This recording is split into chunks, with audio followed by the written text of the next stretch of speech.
Good morning. Today we will learn about is a transform of finite duration, infinite duration, and two-sided sequences. Okay. Now about region of convergence ROC we have already studied in the last class. It is nothing but range of values of the complex variable Z for which Z transform converges. Is called region of convergence. Here we will find the Z transform of the following finite duration sequences and the region of convergence associated with it. Now finite duration sequences are of two types, that is right sided sequence and left sided sequence. Okay. So first, we will learn about right-sided sequence. So, a right-sided sequence is one for which a discrete sequence, say x of n, is equal to 0 for all n less than n0, where n0 is positive or negative but finite. If n0 is greater than or equal to 0, the resulting sequence, that is x of n, is said to be either a casual sequence or a positive time sequence. Now for a casual finite sequence, the ROC is the entire Z plane except for Z equal to 0. So that's the definitions for right-sided sequence. Now consider the sequence x of n equal to 1, 2, 2, 1. Then by equation is that is Z transform of x of n is equal to x of z summation over n equal to minus infinity to plus infinity x of n z raised to minus n. We can write the Z transform of x of n as x of z equal to, we are taking the limit for example from n equal to 0 to 3, x of n is raised to minus n, and now in this particular sequence we are putting the values of n starting from 0, 1, 2 and 3. Okay, then we get this particular value. So here ROC is for the modulus or Z is found to be greater than 0. This is obtained because from the above expression for x of z, we find that x of z is finite for all values of z except z equal to 0. When you put the values, you will understand. Hence ROC is the entire z plane except z equal to 0.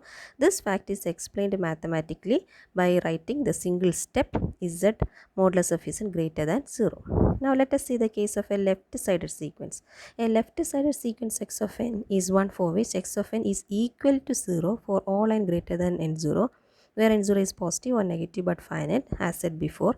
If n0 is less than or equal to 0, the resulting sequence x of n is called anti-casual. For such type of finite sequences, ROC will be the entire Z plane excluding Z equal to infinity. So this is a condition for left-sided sequence. Again, you are considering an example, the same example x of n. No, we are considering it differently. 1, 1, 2, 2. Then by equation 1 is the transform of xn. We are taking the limit, for example, from n equal to minus 3 to 0, x of n is raised to minus n, and we are substituting the values of n minus 3, minus 2, minus 1 and finally up to this 0, and we get this expression. From this we find that the region of convergence is found to be that modulus of z is less than infinity. Why? Because the above expression for xz becomes infinity at z equal to infinity. Hence ROC will be the entire z plane except z equal to infinity. So this is explained mathematically by writing the ROC as modulus of z less than infinity. This one. Okay.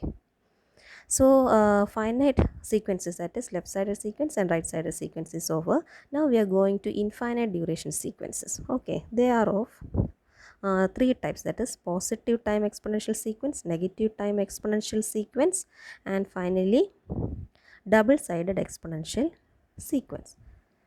So a positive time exponential sequence is defined by this expression x of n is equal to a raised to n shows the exponential part un. Then by equation 1 is a transform is written like this. As said before, this implies x of z from n from 0 to infinity a n z raised to minus n, because un is equal to 0 for n less than 0. So the final expression becomes summation over n equal to 0 to infinity a z raised to minus n minus 1 whole raised to n, because this is combined into 1. A raised to n z raised to minus n will be a raised to z minus 1 whole raised to n. Okay. Now we already know that the expression summation over n equal to 0 to infinity a n is equal to 1 by 1 minus a for modulus of a less than 1. Hence the above expression for xz becomes, or it can be written as 1 by 1 minus a raised to z minus 1 or z by z minus a, that is region of convergence will be modulus of z greater than modulus of a. So this above result, it converges only if modulus of a z raised to minus 1 is less than 1, which is equal to modulus of z greater than modulus of a. So this condition is enough. This ROC is shown in the above figure. So values of z for which x of z equal to 0 are called poles of xz, while the values of z for which xz tends to infinity are called poles of xz. This one is called zeros of xz. Okay, now this is called poles of xz. So poles are usually indicated by x or a cross as seen in figure at z equal to a, and zeros by o at z equal to 0. See, it is represented here in the above figure. There is a cross here and zeros also. Okay, so here you have, what you have to do is you have to write the definition, then the conditions for the existence of these sequences. These are the conditions for existence and your inference. So all these sequences has got three parts. First is the definition, condition for existence, and the interpretation. Okay, no need of proving.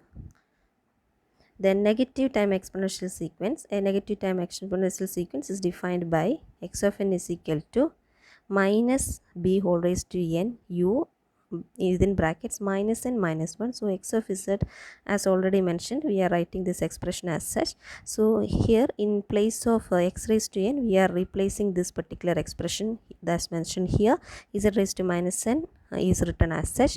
Now this particular expression, that is u minus n minus 1, will be 1 when n is less than or equal to minus 1 and 0 when n greater than minus 1.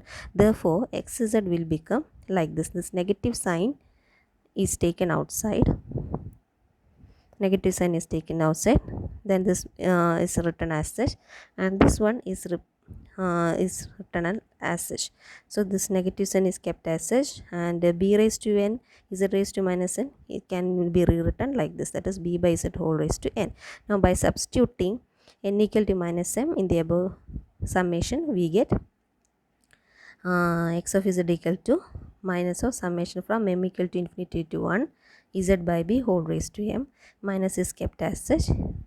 This is also kept as such, and it can be rewritten that is minus is taken outside, z by b is kept as such. Now we are just simply adding a plus 1 and then subtracting a minus 1. So this is similar to this particular expression. So finally we can write it like this.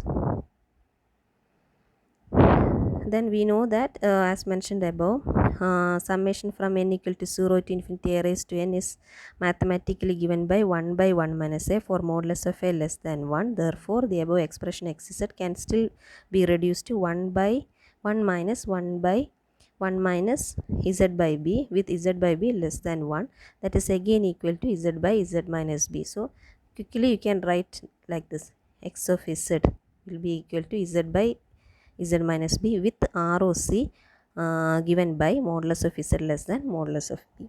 So the ROC and pole 0 plot for this negative time sequence is shown here, that is represented in this figure.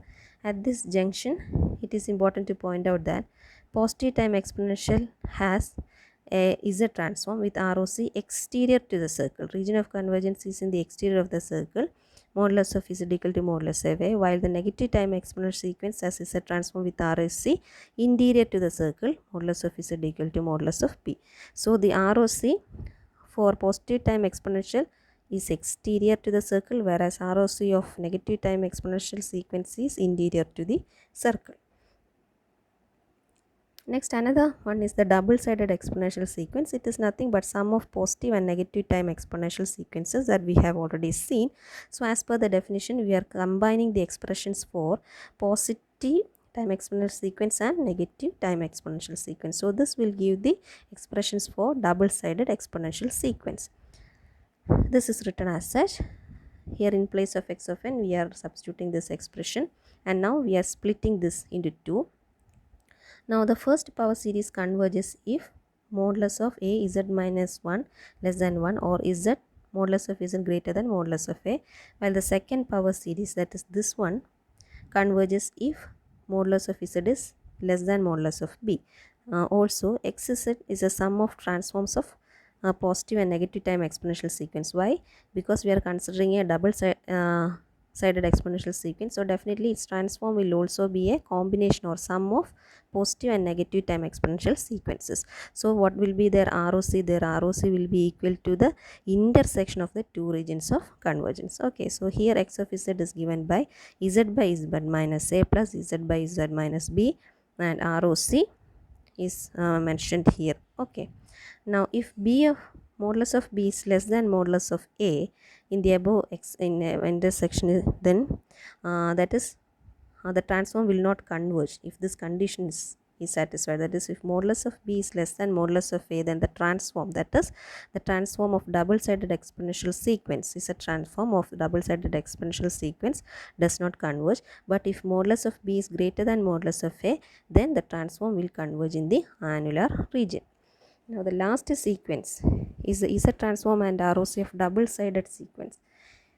A signal that has a finite duration in both left and right sides is known as a double-sided sequence. Here ROC is the entire Z plane except at Z equal to 0 and Z equal to infinity. So this is the definition and this is a condition for existence demonstrated with an example, and this is the interference. Okay, we are considering a sequence x of n 2 1 1 2 by using Z transform. As already mentioned, we are explaining it with a summation from minus 2 to 1. We are substituting the values minus 2, minus 1, 0, 1, and the sequence goes like that 2, 3, and so ROC will be Z modulus of Z is between 0 and infinity. So the above expression for xz becomes infinity at z equal to 0 and z equal to infinity. Hence, ROC will be the entire Z plane except at z equal to 0 and z equal to infinity, and this is represented by this mathematical expression. So here the concept is that you are finding the ROC and Z transform of three sequences, which are the finite duration sequence. They are of two types, that is right sided and left sided. Then you are talking about infinite duration sequence. They are positive time exponential sequence, negative time exponential sequence, and two-sided exponential sequence. Now the third one is the double-sided exponential sequence. In all these cases, what is common? First you have to define. Okay, then sometimes you will have to explain it with an example, and then in your assumptions from that, or your interference or your inference. Okay, next is left-sided sequence. Again, definition demonstrated by an example, then your inference. Then in positive time exponential sequence, definition, here you are interpreting it, that is the mathematical steps, finally the inference. Then in negative time exponential sequence also, definition, mathematical interpretation, and finally the inference. Then in double-sided exponential sequence also, the definition, mathematical interpretation, and finally the inference. Okay, then is the transform of a double-sided sequence. Here also you are giving the definition, you are proving it with an example, and finally the inference. Okay, that is how you have to study the definition. If you have to prove it with an example, you can prove, otherwise you have to follow the mathematical interpretation, and finally you have to find the inference. Inference means how the region of convergence looks like. Okay, that's it for now. Thank you.